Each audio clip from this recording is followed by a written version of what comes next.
Good afternoon guys, જય શ્રી કૃષ્ણ, જય દ્વારકાધીશ. આજના નવા બ્લોગમાં તમારા બધાનું સ્વાગત છે. અને આજે જોઈ શકો છો ગાઈઝ તમે વેધર, સેટરડે આફ્ટરનૂનનું વેધર જોઈ લો. ક્લાઉડી ને થોડું વિન્ડી છે, ઠંડી બરાબરની છે ગાઈઝ. તો કીપ યોરસેલ્ફ વોર્મ.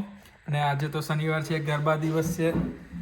અને આજે પૂનમ ચલો બધા કિંજલ દવેના ગરબા રમવા. ગરબા રમવા. અને અત્યારે જો ગાઈઝ લંચમાં બની ગયા છે પફ. તો જેને પફ ખાવા હોય ગાઈસ આવી જાઓ, મોસ્ટ વેલકમ. તો જો ગાઈસ આપણે અત્યારે છોલે અને ભટુરે ખાવા બેસી ગયા છે અને પફ બની ગયા છે આપણા લંચ ડિનરમાં. તો ચલો હવે આપણે લંચમાં જે પફ બનાવ્યા હતા વધારે ખાસા વધ્યા છે, તો ડિનરમાં બી બનાવી દીધા. અને હવે આપણે આના પછી આજે સરપ્રાઈઝ છે, તમે ટાઇટલ જોઈને ખબર પડી જ હશે. આજે જઈશું આપણે ગરબા નાઇટ્સ કરવા કિંજલ દવેના.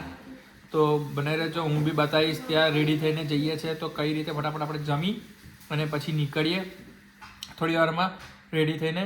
અને ત્યાં બતાવીશું ગરબાનો કેવો માહોલ છે. તો બ્લોગ પૂરો જોજો, મજા આવશે, એન્ડ સુધી જોજો.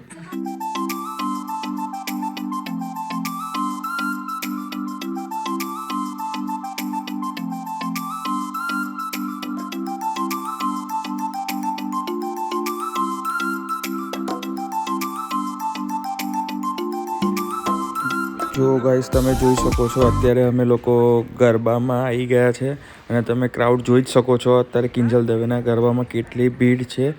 તમને આગળ બી બતાવીશ, જોતા રહેજો બ્લોગ.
જો મિત્રો હવે કિંજલ દવેની એન્ટ્રી થાય છે, તો હવે આપણે સાંભળીશું કિંજલ દવેના વોઇસને.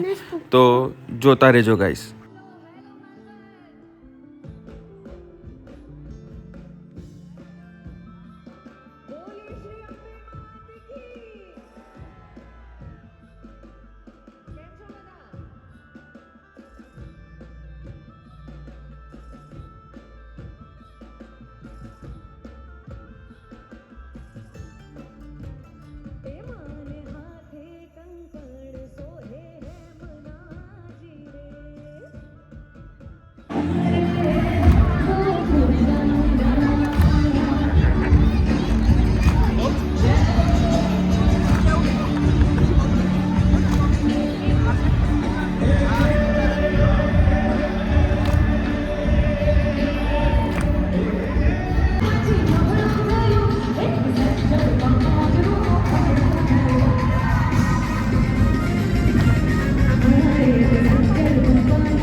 ચાલો ગાઈસ, તમે જોઈ શકો છો કે આપણે અત્યારે ગરબામાંથી જસ્ટ હમણાં જ ઘરે પહોંચ્યા છે. તમે જોઈ શકો છો કેટલા વાગી ગયા છે.